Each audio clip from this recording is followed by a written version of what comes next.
very good evening to you, our viewers. Welcome to the Camnet Main News. My name is Sharon Kalimbula. Top stories on our desk this evening. Lands Minister threatens to revoke land management against misbehaving councils. FDD leader EDITH NAWAKWI takes 2 of her stepsons to court over properties. Employers caution workers against embarking on illegal strikes. In international news, dozens died from tropical storm Anna in South Africa. And in sports, 18-team FARS Women's League kicks off. This Friday, join Pastor Moses Chiluba on the ministry as he hosts Bishop John Mambo. People have made mistakes. I've made mistakes. I've gone before the food bench and they said, look, I made a mistake, I'm sorry, because they were misgiving. All I'm saying is that we cannot afford the young ones, upcoming clergy. They will be worse if at all we don't put our house in order. The same politician that we call to these services, they look at us as a bunch of junk who don't mean anything. At exactly 20:45 hours, only on DSTV channel 274, GoTV channel 98, and Topstar channel 106. Thank you for joining us. The news in detail. A 35-year-old male identified as Aki Mbunda of Lusaka's Chawama compound, Friday, 28 January 2022, was found dead in an unknown circumstance. Mebo Chishimba, aged 40, of a known area, reported that there was a dead person along Patuka Road near Cheshire Homes in Chawama, and Zambia Police spokesperson Ray Hamonga confirmed the development to Camnet News. Police received a report from female Mebo Chishimba, aged 40, of a non-house number of Chawama, who stated that there was a dead person along Patuka Road near Chisha Homes main gate in Chawama. Police visited the scene and found a male person, adult, who was later identified as Aki Mbunda, aged 35, of a non-house number in Chawama. The body was inspected and had no physical injuries. The body has been deposited at University Teaching Hospital mortuary awaiting post-mortem and burial. This occurred today, the 28th of January, around 05 hours. A garbage heap near Mahatma Gandhi Primary School in Lusaka's Mutendere Township, Monali constituency, is piling up into a road in the area due to indiscriminate dumping of waste. A check by Camnet News revealed that residents have also started creating a new illegal dump site a few meters from the enormous heap of the garbage, while those living near the dump site have told Camnet News the dangers the dump site poses to their health. Area Councillor Boniface Chiveka says he is engaging the office of the area Member of Parliament to have the area fenced off as one way of resolving the problem that has existed for many years once and for all. Details in this report. Mahatma Gandhi School grounds in Lusaka's Mutendere Section B is well known for the illegal dumping site created by residents here, which has been a problem in this area for a long time. As one way of trying to avoid paying fees for garbage collection, unscrupulous people are said to be in the habit of dumping waste at night here, which is causing the illegal dumping site to increase in size every day. Despite various warnings to perpetrators from the local authorities, the vice has continued and the garbage has begun to spread to the road, which may lead to the road blocking if nothing is done urgently. A check by Camnet News revealed that the area nearing the dumping site has been infested by maggots, while a new illegal dumping site is being created just a stone's throw away from the enormous heap of garbage. Residents living near the dumping site have lamented the danger this poses to their health, especially with the rain season.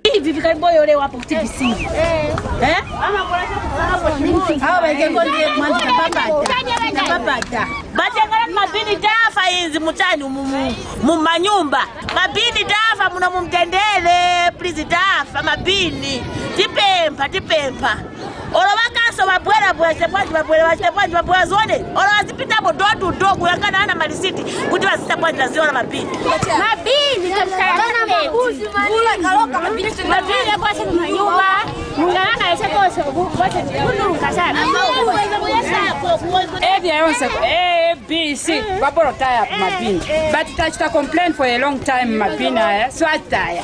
So it is the parent dumping area or chan because it affected like it's opposite. Mvula ikaloka yonse mabini amabwera pa nyumba nanga tisankala kwanje. Area Councillor Mr. Boniface Chiveka says with the problem having existed for so long, the only solution is to fence off the place. Number one is to develop the area. There should even be a offense there for Mahatma Gandhi to improve the ground there. When we develop a offense around Mahatma Gandhi there, so that new school is covered, I'm sure they won't be able to access it. Also improving developing that area near the council library, also where they're also dumping waste. We need to improve and develop that area. And apart from that, I've also returned to Lusaka City Council, whereby we are going to purchase a tractor for waste collection, so that even those CBEs who do not have a vehicle will be able to access that transportation using a tractor to go and throw away the waste. Other stakeholders have been suggesting the putting in place of hefty charges for indiscriminate waste disposal, stating that citizens take the matter lightly, despite the vice having negative health implications on the community. Zipporah Mshala, Camnet News, Lusaka. Kablonga Ward 19 Area Councillor Kosam Tembo has assured the residents of Bauleni compound that the council is looking into the issue of the water problems in the area. During an exclusive interview, Mr. Tembo has disclosed that discussions are ongoing with the relevant authorities, among them the Lusaka Water and Sanitation Company, to come up with a long-lasting solution. He says in the meantime, a tentative plan to connect Bauleni to near water pumps is almost being finalized. Mr. Tembo has since retaliated that the new Dawn administration has placed great significance on the well-being of Zambian people, and residents from Bauleni will not be left behind. Water challenges, particularly here in Bauleni, has been a challenge for a long time. It has been a critical matter which we, the New Dawn government, we are very much sure that we are going to address it. We have so far engaged with all relevant revenues that have got to play a certain responsibility to make sure that the commodity is made available to the people of this community. And we have engaged different stakeholders to come on board to help so that our members are able to access this commodity very much available. You see, with the coming of New Dawn government in government, we're making sure that each and every human being accesses the key factors that are meant for their well-being within the community. We trying to decentralize the opportunity that every member of our community must have as a key to their welfare in the community. Some parents in Lusaka's Kanyama compound have welcomed the government's plan to vaccinate children from 12 to 18 in schools. In an interview with Camnet News, the parents say the move will help protect children against the COVID-19. They, however, add that the Ministry of Health must make certain they would not give expired vaccines to the children. On the 27th of January 2022, government, through the Ministry of Health, announced plans to start vaccinating children in schools with the consent of parents. Details in this report.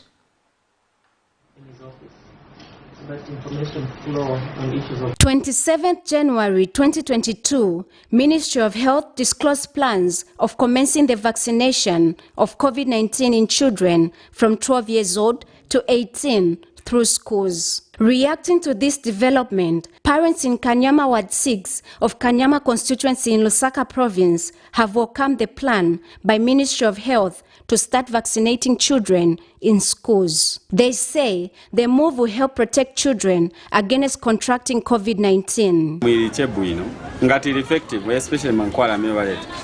Ngati effective, pangalasi. But ngati si effective, utisi asevenza buino.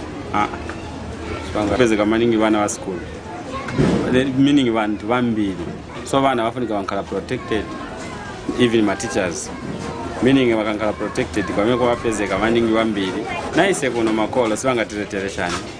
However, despite the plans, parents have appealed to government not to give expired vaccines to the children. Wala alibuino, siya jamena night expire. Bangara sevana because bana mo schools in wambi wameni wapezekamo. So na mangwana night expire. Not at bara sevana, because that is a problem. mankwala ku clinic niyogula tibendrama nanchito bena kusisebenza. Meanwhile, Minister in charge of Health Silva Masevo revealed during a COVID-19 update that Zambia has in the last 24 hours recorded 351 new confirmed COVID-19 cases and 3 deaths. On the COVID-19 situation in the country. In the last 24 hours, we recorded 351 new COVID-19 cases out of 3,941 tests that were conducted countrywide, giving an overall national positivity of 9%. Blessings Chakwila, Camnet News, Lusaka. The Bus and Taxi Drivers Association of Zambia has called for policy formulation that will compel all transporting companies to come up with a speed limit for their transportation trucks. The association says this will reduce road traffic accidents involving transport trucks, especially at night. In an interview, Association Secretary General Sidney Mbewe notes that despite the fact that only private vehicles and truckers carry cargo being allowed to move at night, road traffic accidents at night have not significantly reduced as most truckers are trying to meet their daily targets of deliveries, hence driving at excessive speeds. According to the 2021 annual statistics from the Zambia Police Service, the country recorded an increase in road traffic accidents, having recorded 32,372 compared to 28,484 in 2020.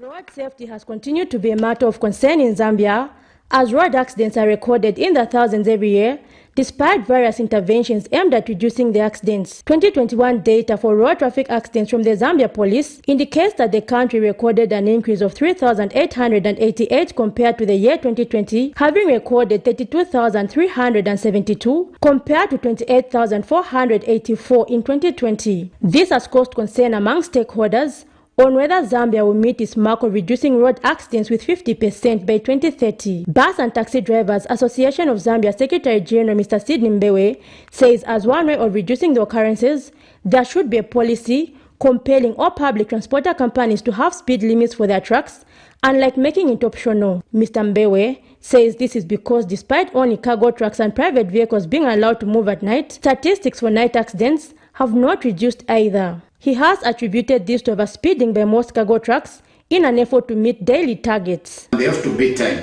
and arrive at their destination and avoid sleeping on the road. So this also is one factor again that has led to a number of accidents. So, and then another one is the fatigue that we also made a study of. You find that a company has 1 driver to 3 trucks.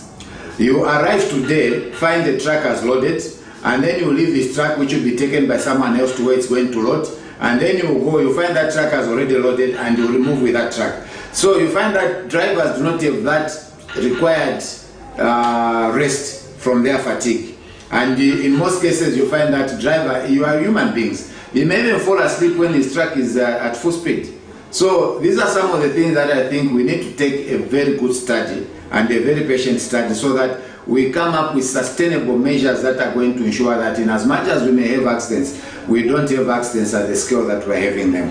Meanwhile, in a related development, United Party for National Development UPND Secretary General Mr. Batuke Emenda has expressed condolences to the families whose relatives perished in a road accident that happened at Pemba Town along Great North Road in the early hours of Thursday morning. My office received the sudden news with utter disbelief and shock because of the road carnage happened at a time when the people are grappling with the devastation of floods caused by Amastorm. As the relevant authorities studied the proximity caused by the fatal Pemba Road accident involving the Rosa minibus and the freightliner truck, we wish to call for calm and collective prayers for the double tragedy. According to a statement from the Zambia Police, the accident involving a Mitsubishi Roadster bus belonging to Mamba United Church of Zambia and a freightliner truck collided which led to a loss of over 10 lives. Zipporah Mshala, Camnet News, Lusaka. The Zambia Federation of Employers has cautioned workers against abrogating labor laws by embarking on illegal strikes. Federation Executive Director Harrington Chibanda cited workers at Dangote who recently went on strike without following laid-down procedures.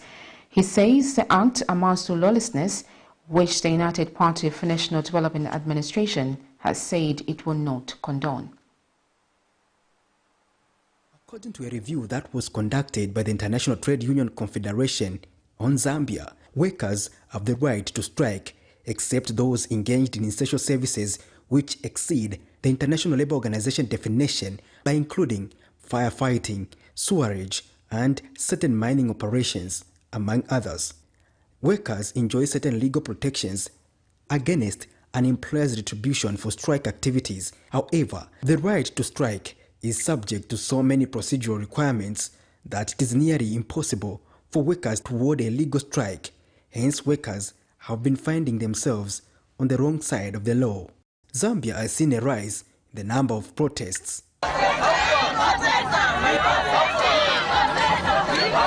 It is against this background that the Zambia Federation of Employers Executive Director Harrington Chibanda urges workers to follow procedures when airing their grievances. Mr. Chibanda cited workers at Dangote who he said had gone on an illegal strike. Dangote case that I was referring to. In that case, there was a negotiation between management and the union. So it was simply an issue of the two parties not agreeing. Okay, management had put on the table a 15% salary increment. But the workers were saying when they look at the current salaries, they compute the 15%. They didn't find it to be reasonable. So they are asking for a higher percentage than 15%. And management was saying this is what we can afford. Now, in the process of collective bargaining, there's a procedure. When you reach a point of disagreement, we say declare a dispute. Either the employer or the union can declare a dispute. Once you have declared a dispute, the next step is conciliation if the employees involved are non-essential workers. So we hope that, we expect that at conciliation, there can be an amicable solution to be found. But if it fails, then you move forward. The law has provided steps to follow up to the strike action. You see what I mean, eh? And Mr. Chibanda says, just like the United Party for National Development Administration has made it clear that it does not condone lawlessness among political cadres, the same goes for the workers. The party in power have told its cadres to say, please behave, conduct yourselves in a legal manner. If you misconduct yourself, you break the law, we will not be there to protect you. That's what they've said. You see what I mean? So equally for workers in the industry, they should know that there are legal laws that they must, there are labor laws that they must respect. So they should not think that because there's a new government, therefore, they can act outside the law and expect that the new government will come and protect them. I do not think that this government would want to protect people who are actually conducting themselves illegally. We'll be shocked in the Federation if we hear government officials actually condemning employers who have taken action against workers who actually did not follow the law. I will be shocked because I want to believe this is a government of laws. Soko, Camnet News in Lusaka. Lands Minister Elijah Mchima has threatened to suspend the land agency of any council in the country perpetuating illegalities with regards to land administration. Speaking when he paid a courtesy call on Kitwe District Commissioner Lawrence Mwanza, Mr. Mchima says he has received disturbing news about the Kitwe City Council, which has been operating outside the law. He has since indicated that his ministry will embark on a land audit in the district to ascertain the amount of available land in Kitwe.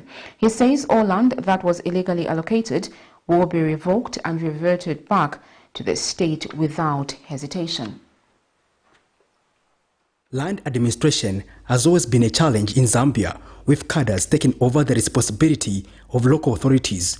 In the year 2020, the Minister of Lands revoked land agencies for the Lusaka City Council and Kitwe City Council for 3 months to allow for an audit to be undertaken to ensure sanity in land allocation. Friday, 28th January 2022, Lands and Natural Resources Minister Elijah Muchima threatened to suspend the land agency of any council in Zambia conducting illegalities with regards to land administration. He said the councils are not rendering the much needed services to the people as it should be, as they are only interested in selling plots for their own benefits.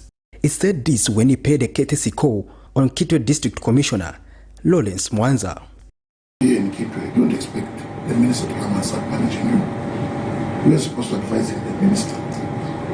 These issues here, for me, from the Minister of Lands, any council that will misbehave, we shall revoke the agency. We shall cancel it.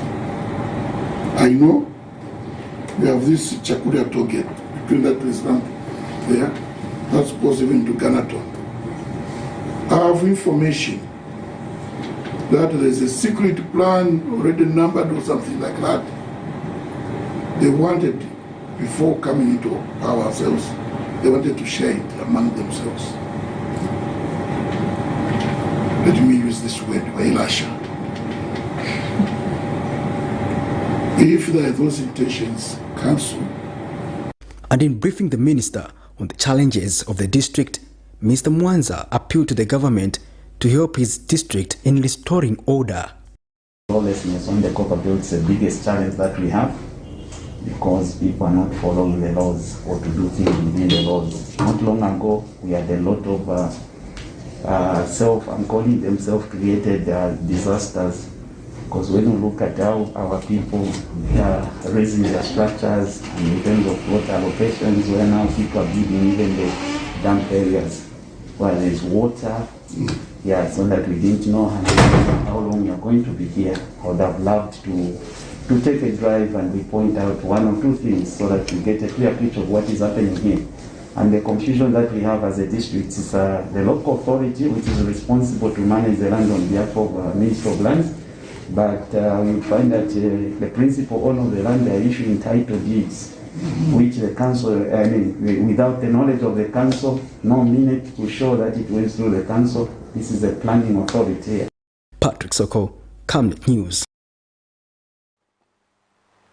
Education Minister Douglas Yakalima says the delay in the recruitment of new teachers is due to the fact that government is fakely upgrading the 10,000 teachers who have advanced their studies to the rightful salary scales. The minister says government cannot embark on new recruitments without first sorting out some of the challenges being faced in the sector, such as salary scales. And Mr. Siakalima has announced the 81,838 candidates who sat for the 2021 Grade 12 School Certificate Examinations have obtained school certificates out of the 121,871 candidates who wrote the examination. Prudence Chota filed this report. For quite some time now, many teachers who have been employed but get low wages despite having upgraded their qualification have been calling on the government to address their issue, but their cries have yielded no results. Teachers that have been in service for a long time keep on crying that the former pupils they handled years back have come back to the system as teachers with degrees. And now they are even being promoted as heads of department. Minister of Education Douglas Yakalima has since announced that government has delayed in employing new teachers because it has been working on upgrading about 10,000 teachers to their right salary scales. I have won my case. 10,000 teachers who have not been upgraded. And those are things that we are trying to sort our face over. Instead of getting these 10,000, they go straight into the entry. The people who have been away, who have never been upgraded, who are 10,000, a backlog of 10,000. You sort out first of all what you have, so that will bring this. And the money is there.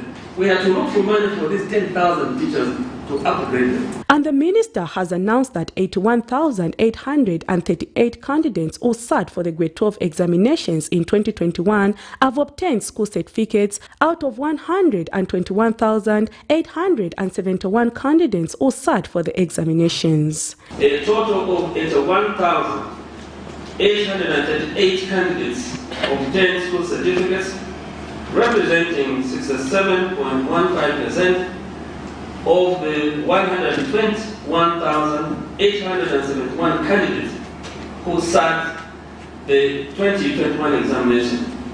This shows an increase of 3.22 percentage points from the 63.93% school certificate pass rate during the 2020 school certificate examination. The minister adds that most pupils performed well in practical subjects as compared to other ordinary subjects, which he says is an indication that teachers in ordinary subjects are not enough, hence the need to recruit more teachers. Overall, candidate performance was better in practical subjects than in other subjects, the other subject grouping. The mean score for practical subjects were all about 50%. The minister has since warned that the government will not tolerate any form of examination malpractices, and anyone found wanting will be dealt with in accordance with the law. Prudence Chota, reporting for Camnet TV News. The Electoral Commission of Zambia, ECZ, has rebranded its logo and tagline as a new corporate image Friday, January 28, 2022 in Lusaka. During a brand launch ceremony, Justice Esau Chulu, represented by ECZ Vice Chairperson Dr. Emily Sikazo, says this follows careful consideration that led to a selection of a logo that reflects a modern and futuristic approach that captures the mandate to deliver credible elections. Meanwhile, the Operation Young Vote Executive Director, Guest Nyirenda, has challenged that going forward, the institution should protect its autonomous if the rebranding is to be significant.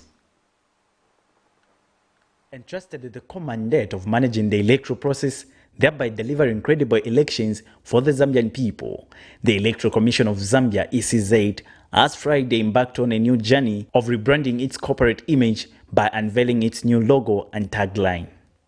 January 28, 2022, the Commission has switched its logo from the current to 4 diagonal striped lines inspired by the Zambia national flag colors with a tag, "Your vote counts." During the launch, Justice Esau Chulu, represented by ECZ Vice Chairperson Dr. Emily Sikazo, says the rebranding follows careful consideration that led to a selection of the logo that reflects a modern and futuristic approach that captures the mandate to deliver credible elections. Today, we are proud to announce the launch of the new Electoral Commission of Zambia logo and brand promise as part of the ongoing evolution of our work. Election management has grown and evolved over the years, and we feel it is time for a review. We have refreshed our logo and colors to reflect our strategic direction for the coming years. And ECZ Chief Electoral Officer Patrick Nshindano has called for a continued support from all stakeholders in this new journey. Those things, look out for electronic voting, look out for diaspora voting, among other things. That's just to preempt some of the things that are lined up as part of the reforms, especially as we head towards the 2026 general elections. So please, let's walk this journey together, get involved, do provide your commendations and recommendations and things that we need to do as a commission as we embark on this journey, especially as we formulate our new strategic plan, which is quite an exciting moment for the commission coming from the 2021 general elections. Meanwhile, the Operation Young Vote Executive Director, Guest Nyirenda, has challenged that the institution should protect its autonomy if the rebranding process is to be significant. And secondly, the rebranding of just changing the logo, changing the tagline, which essentially gets back to the same thing, is quite neither here nor there. We say so because, look, I mean, the issue here is about the autonomy or the autonomousness of the ECZ. Does this rebranding entail that the ECZ is going to be autonomous, as independent as all stakeholders want to see it? If the answer is no, then the rebranding itself is actually a sheer waste of time. The rebranding of the ECZ must be the strengthening, number one, of the laws, the constitutional provisions that establish the ECZ. In 2007, the Commission rebranded to Free and Fair, and in 2008, with a theme dubbed Endorsing Your Voice, and now going forward, the Commission will operate with the tag Your Voice Counts. Alex Shimba, Camnet News. In other news, the Movement for Promoting National Values and Principles National Chairman and Founder Jose Kunda has charged that no youth should be given empowerment funds without first being equipped with the right skills to handle the resources. Mr. Kunda, who appeared on Camnet TV Breakfast Show Friday morning, says the new government should learn lessons from the mistakes made by the previous administration, where irrational decisions were being made to benefit few individuals. Mr. Kunda says he will not be surprised to see many youths end up in prison for failure to pay back the empowerment funds.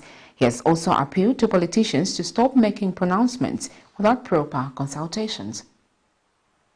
The places are quite far away from the national grid, you know. Sometimes the president would visit that area, or maybe the minister or anyone, and then upon arrival, the people start making demands. You know, we need electricity here and all that. And then this minister, without even consulting the utility company that supplies electricity, he makes the pronouncement, I'll make sure by next month you'll be connected. If you consulted the technical team from ZESCO, now politicians would want to do it that way, as long as they get what they want, especially when there is a by-election. And never listen to a politician. Careful with a politician when there are elections that are pending. The way we have Kawata elections. Very careful. Because people will tell you about what is in the heavens when they've never been to the anthill. There's been no planning, no prudent planning in the disbursements of monies. When we talk about the youth empowerment, even the CDF now that we are talking about, because some committees are not existing even now. You're watching Camnet News. We take our first set of commercials. When we return, we have more interesting stories. Stay with us. We welcome you to the wonderful world of Savenda Electronics. At Savenda Electronics, we pride ourselves in manufacturing high-quality electricity and water meters. Boasting of the first of its kind state-of-the-art manufacturing plant in Zambia, Savenda Electronics manufactures customized smart electricity and water meters of international standards for both the local and international water and electricity utility companies. Our highly computerized factory, run by qualified staff, makes, calibrates, and electronically tests the smart meters to ensure only those meeting customer specifications are delivered to the market. Some of the main features which come with our meters includes notifications about low units, tempering, low battery, and many more customized features. Savenda Electronics provides on and off-site after-sales service and has favorable contract terms for water and electricity utility companies. Savenda Electronics, the real deal. Team, the trajectory of the business looks very positive, and it looks like we'll be able to launch the ministry. There's so much data. Mom? Yes, baby?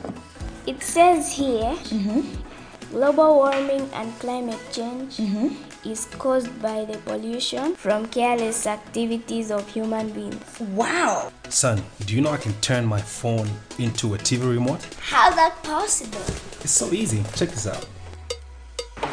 Be smart, be fast with mega data from Zamtel. Get your 15 GB mobile data for only 100 kwacha, 30 GB mobile data for only 200 kwacha, and your 70 GB LTE data bundle with free Netflix, YouTube, Facebook, and WhatsApp.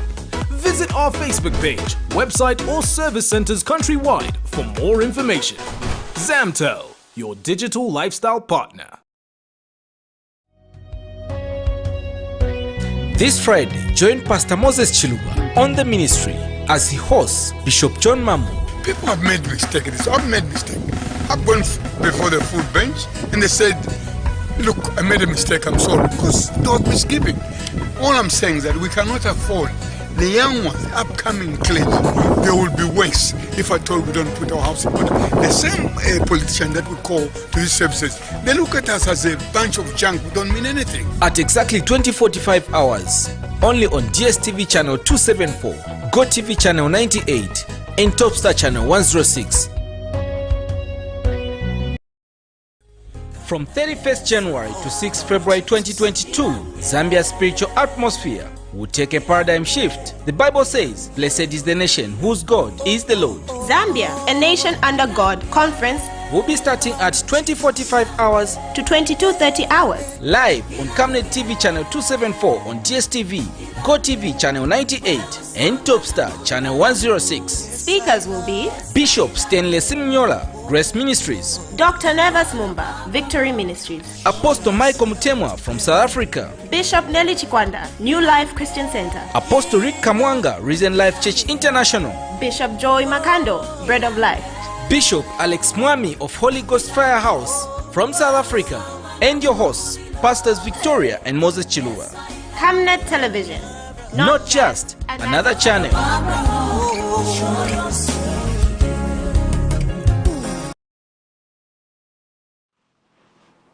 You're still watching Camnet News. Thank you so much for staying on.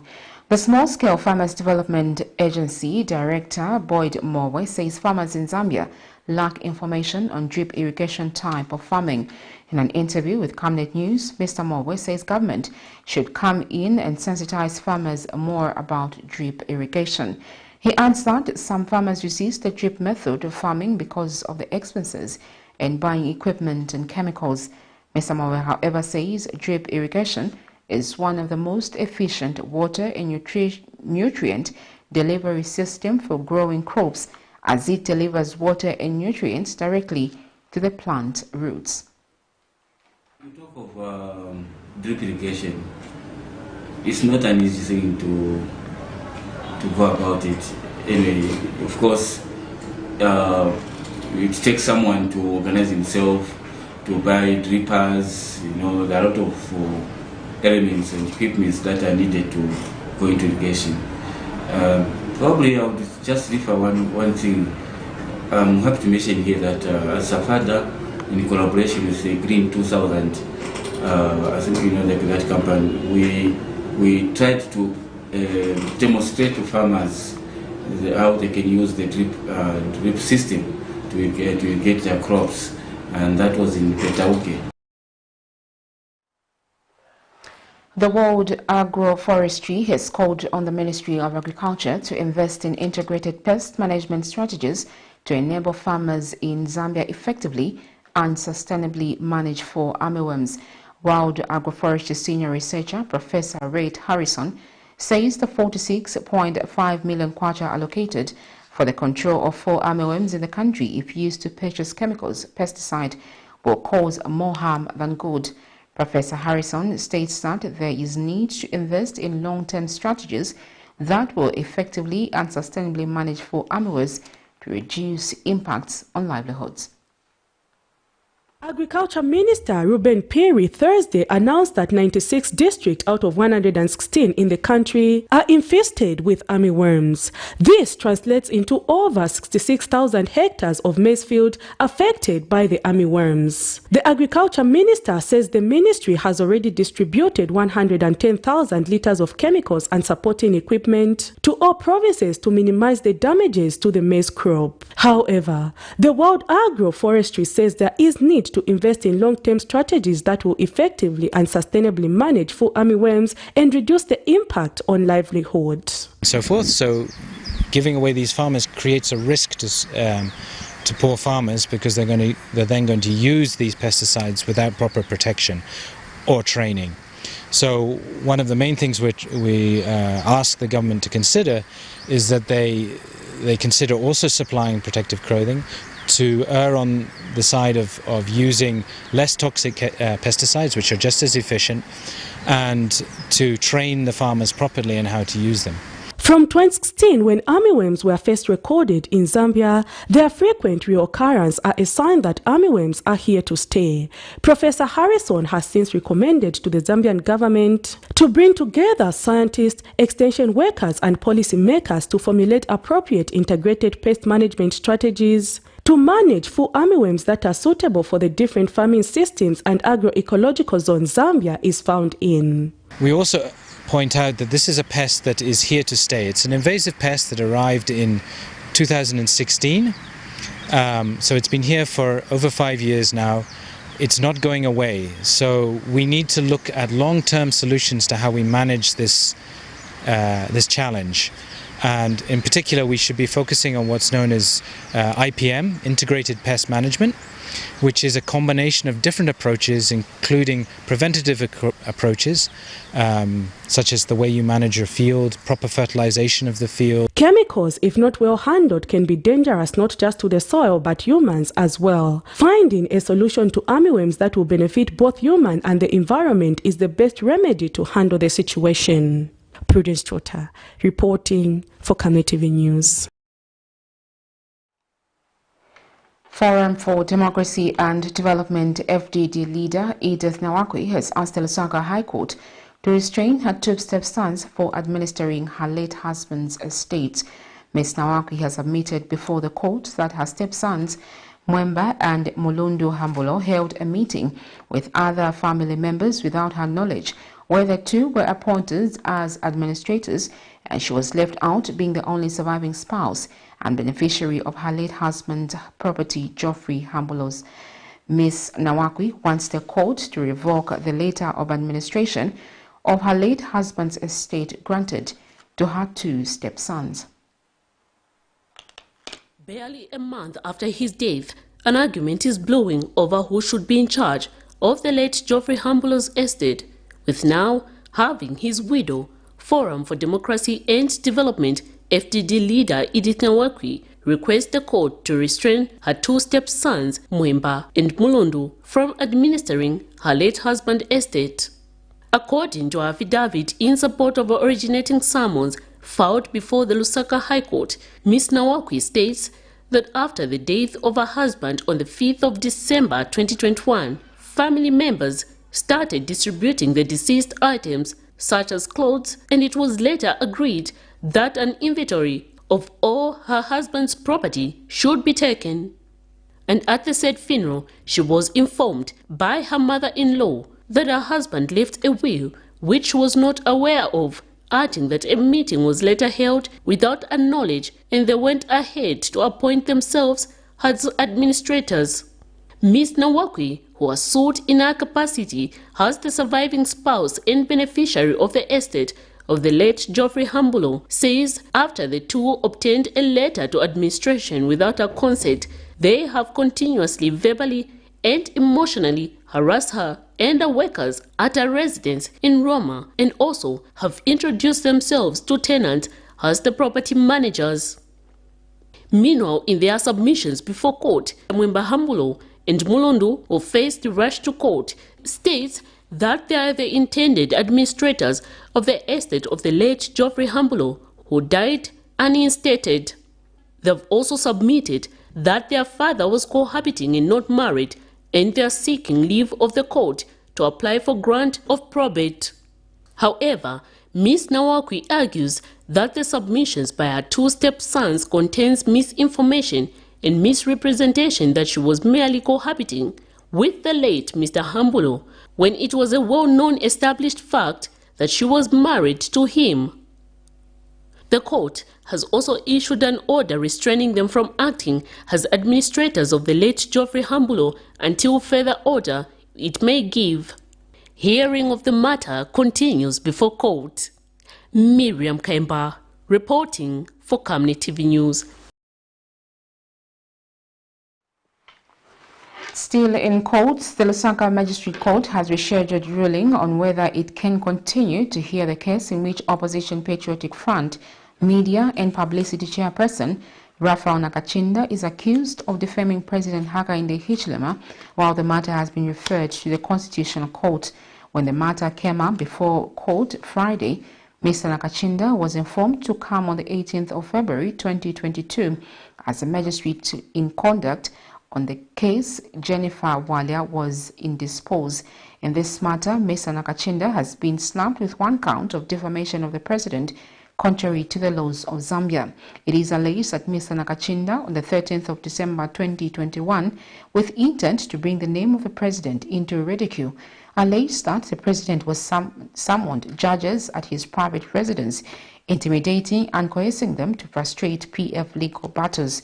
In the previous session, Magistrate Walia referred the case to the Constitutional Court for determination following an application that was made by Mr. Nakachinda's lawyers. You're still watching Camnet News. We take a second set of commercials. When we return, we have sports and international news. Deborah, have you connected to the Wi-Fi on the bus? It's fast, it's amazing. I've just downloaded my books and I'm about to complete the series. It's nice, too, me. No, I'm actually watching a reality show. He's about to propose. Oh, so sweet. Make your trip seem short yet comfortable and safe when you use the UBZ luxurious fully air-conditioned coaches that come fitted with amazing onboard entertainment, passenger information services, coffee-making facilities and fridge for your hot and cold beverages, free and interrupted Wi-Fi for your gadgets, phone charging facilities, comfortable seats that recline to offer extra resting posture, safety seat belts, adjustable reading lights for each traveling client, and of course, clean flushing toilets for your convenience. So travel in luxury and safety with UBZ luxurious coaches. UBZ will always take you there. Your skin is the biggest muscle in your body. That's why we make sure that Oracle is #1 when it comes to taking care of your precious skin. Oracle Pure Petroleum Jelly and Glycerin soothes, moisturizes and keeps your skin perfect. Oracle Pure Petroleum products for that perfect skin.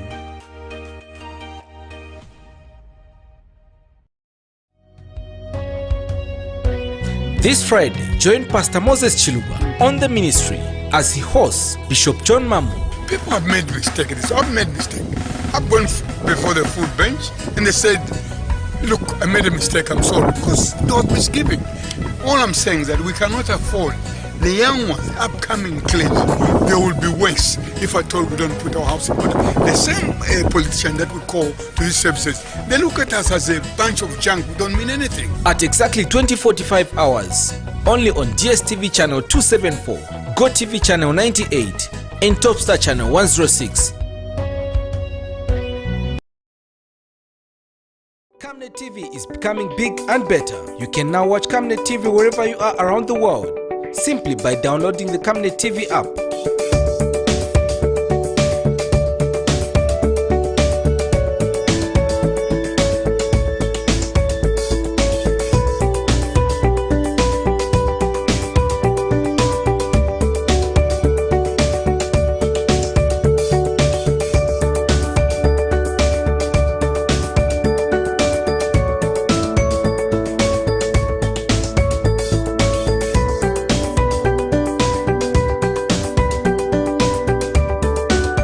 With Camnet TV app, you only use less bundles.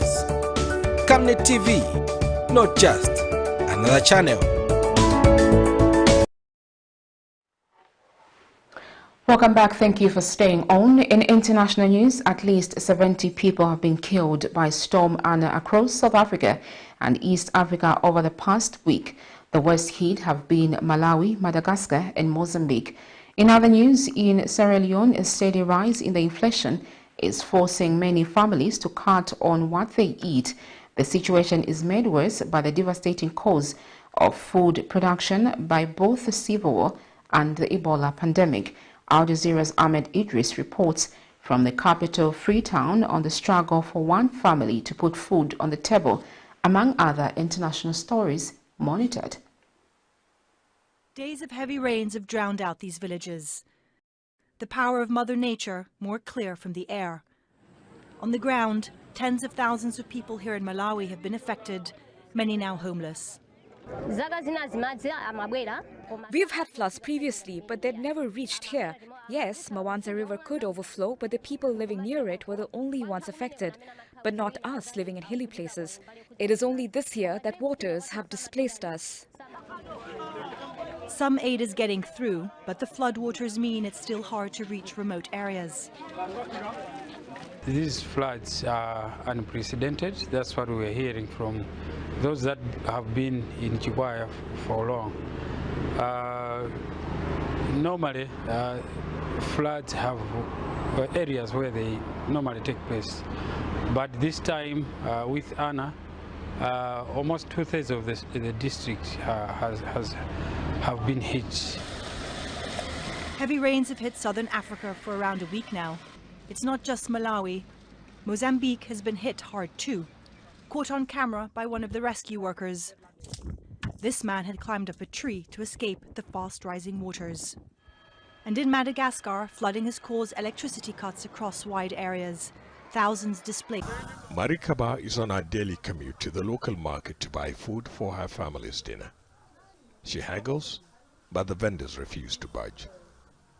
So the mother of 6 has to settle for what she can afford. A few onions, pepper, some rice and oil. I can't afford to feed my family like I used to. Previously I cooked 8 to 10 cups of rice for the family to eat well. Not anymore. No one eats properly these days. We eat just a little. She says prices have tripled and there is no sign of any reduction. Sierra Leone's economy suffers from financial instability and mismanagement, exchange rate fluctuations and corruption. All that in addition to disruptions caused by 3 major disasters. When COVID-19 began, Sierra Leone's economy was already struggling with the effects of a civil war and the Ebola virus. Those disasters devastated production, especially agriculture. And with rising poverty levels, many families here say they can hardly afford 2 meals a day. Despite huge natural resources, one of the country's biggest challenges is how to grow its own food. The reliance on food imports is expected to continue for the foreseeable future. Sierra Leone imports everything, so there is that high demand for foreign exchange, And when the demand for somebody's property is higher than yours, then the price goes up, There is a simple saying, whenever the buyer is more anxious than the seller, the price will never come down. The manufacturing sector, hit hard by the civil war, Ebola and COVID-19, is slowly coming back to life. But growth is stunted, just as the local currency, the Leone, haunted by those that didn't survive, husbands, fathers, but also brothers as young as 12 and 70-year-old grandfathers, all killed by fighters affiliated to ISIL in the northern region of Lahoum. Masked gunmen encircled their village and shot them all, says Yunga Maimuna. The women and children were spared, but carry with them an unshakable fear of their return. I cannot go back. Their bodies are still lying there, rotting in the ground. Following Monday's coup, Lieutenant Colonel Paul-Henri Damiba made his first address to the nation. He put the country on war footing, calling on all to unite and take up arms against armed groups. When the conditions are right, I commit to a return to a normal constitutional order. Fellow citizens, people of Burkina Faso, while there are many priorities, it is clear that the main priority remains security. We must significantly reduce the area under terrorist influence and the impact of violent extremism by giving security forces the will to fight, and we must go on the offensive. The Burkina Faso army is suffering many losses, despite the support of French forces. This is an Al-Qaeda propaganda video recorded by fighters attacking security forces in Inata last November. Dozens were killed in the raid. That provoked a public outcry for what was seen as a humiliating defeat. Damiba deposed President Kabore on Monday, accusing him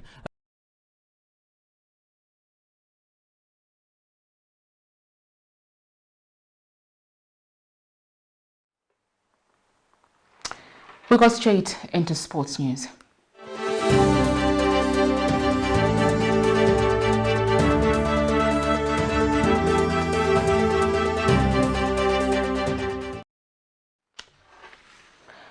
In sports, the 2021-2022 Transitional Fast National Women's League kicks off this Saturday with Green Buffaloes and Indeni Roses, arguably the peak of the bunch.